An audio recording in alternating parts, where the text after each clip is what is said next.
Hi folks, this is Bob Warfield from CNC Cookbook. I'm here today to do a G-Wizard University video about CADCAM Wizards. CADCAM Wizards are part of our G-Wizard calculator product, and they're designed to solve two problems. Number one, how can I easily answer all the questions my CAM software needs to have? Things like choice of tool, cut width, cut depth, feeds and speeds for both roughing and finishing. In other words, how do I get a complete recipe that I can give the CAM software in order to cut a particular feature on a part? Number two, what combination of those parameters will give me the best possible material removal rates while preserving good tool life so I can make parts as cost effectively as possible? Until now, there wasn't really an organized scientific way to answer all of those questions for your CAM software. It was seat of the pants, rule of thumb, lots and lots of experience, and still results are inconsistent from one part to the next. Now there's G-Wizard calculators, CAD-CAM Wizards, and they make the process scientific, easy, and fast. Let's take a look. Here's our traditional feeds and speeds calculator. You access the CAD-CAM Wizards just by clicking on the CAD-CAM tab, like so. The wizards will come up and show you this display.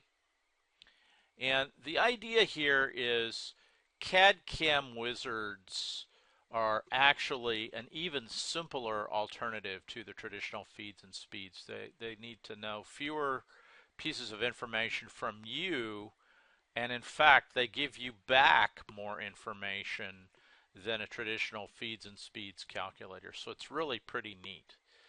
The other thing about it is CAD-CAM Wizards think the way your CAM software thinks. In other words, they're trying to use the same terminology and the same structure as what most CAM software uses.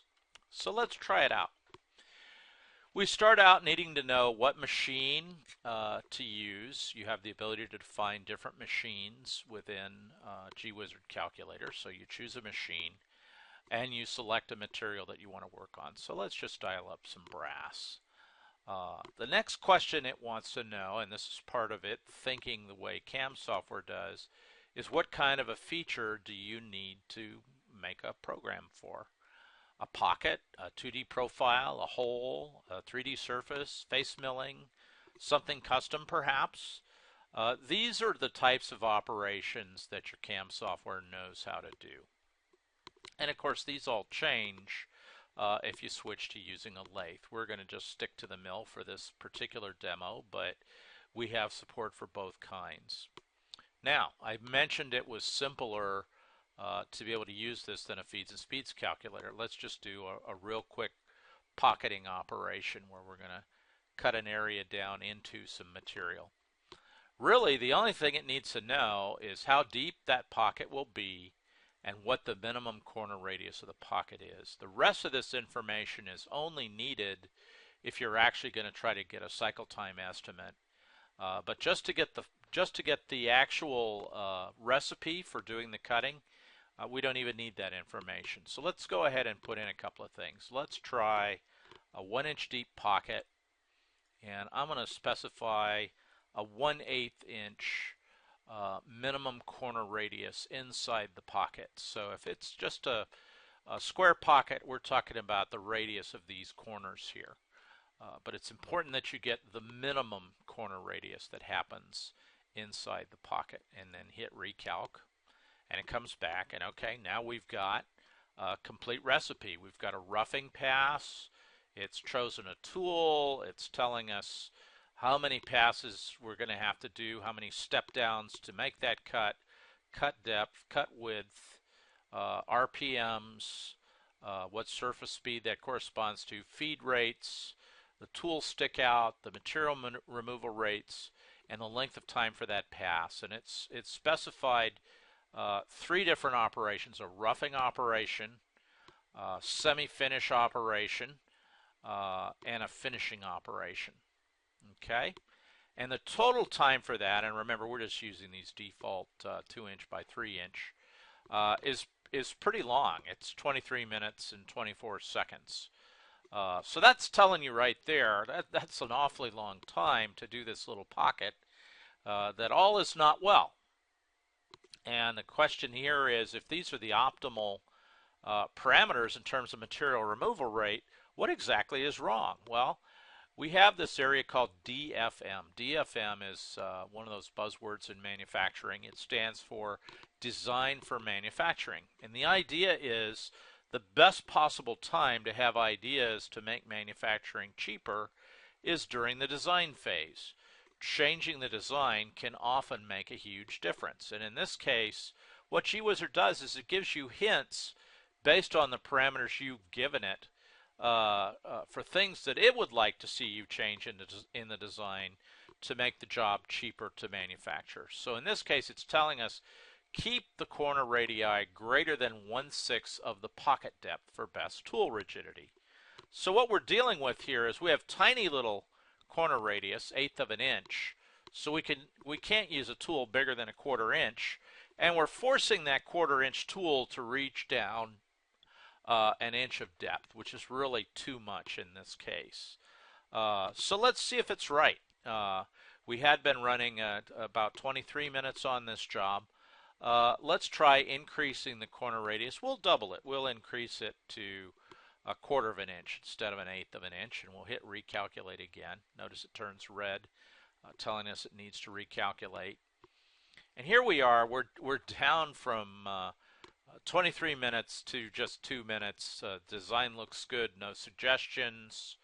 Notice that the CADCAM Wizard checked 1,125 different scenarios, different combinations of these parameters to find this solution. Now, I don't know about you, but the number of times in my life where I could have looked at 1,000 different what-if experiments to see what the best combination was, I don't think that's ever happened. So it can do a lot of work in a very short time to find you an optimal answer. And in this case, it made a big difference. Now, hey, let's see if we can do even better. Maybe we want to try a coded cutter instead. So we're at 2 minutes 6 seconds. No, it doesn't like the coded cutter. Let's try a high performance cutter here. Okay, down to 1:37. There's even more things we can do though. So for example, I have here a set of choices called a roughing strategy. And so I could use high-speed tool paths, a corncob rougher, a larger rougher meaning we're not gonna limit the roughing to the corner radius. We're gonna have to come in and clean that up with a smaller tool. And as long as we're willing to use a larger rougher, how about an indexable rougher? Let's crank that in and see what we get. And the answer is we can save even more. We're down to 55 seconds. So with CADCAM Wizard, you can go through and really shorten your time to generating optimal, very cost-effective recipes for doing your cutting and getting all your ducks in a row for what your CAM software needs to know to do its job. Now, how the heck does it know what tools to choose from? Well, the answer is you have an options tab over here where you tell it what tools are going to be available for your shop. So for example, solid end mills, it says, well, my maximum solid end mill diameter that I keep in inventory is 3/4 of an inch, but I have both imperial and metric sizes. I may want to specify a maximum depth of cut for my solid end mills if my shop has that sort of a best practice. Serrated roughers, I also have up to 3/4 inches, but maybe that's not always the case. My indexable rougher that I want to have available is a 1-inch diameter 3 flute with a maximum depth of cut of 1/4 of an inch. My face mill is a 3-inch 6 flute, six inserts, in other words, with a maximum depth of cut of 1/4 of an inch. So you can see how you can go about specifying what tools are available in your shop. Now, one more thing that's interesting about CADCAM Wizards, and we're not going to dig into this too much here, but these estimates are really useful for job cost estimating. And so you could imagine going through a job and picking off different features and programming it all out and wanting to put together a nice spreadsheet to use in your job cost estimating. Well, that's easy to do because you can take any one of these recipes that it comes up with, click add it to estimate, pick an hourly rate if you like. Right now it's just going to choose the one that's set on the machine you're using. We have an hourly rate calculator on the machine profile. Quantity of these, if there's more than one feature like this, so on and so forth, add it to the estimate. And then if you go to our CAD-CAM Estimator tab, you'll be able to generate a spreadsheet that's got all of that in it for you to use in your job quotation efforts. Okay, so that is the CAD-CAM Wizards. They're really a revolutionary new way to go about optimizing the recipe that you're going to give to your CAM program. Thanks very much.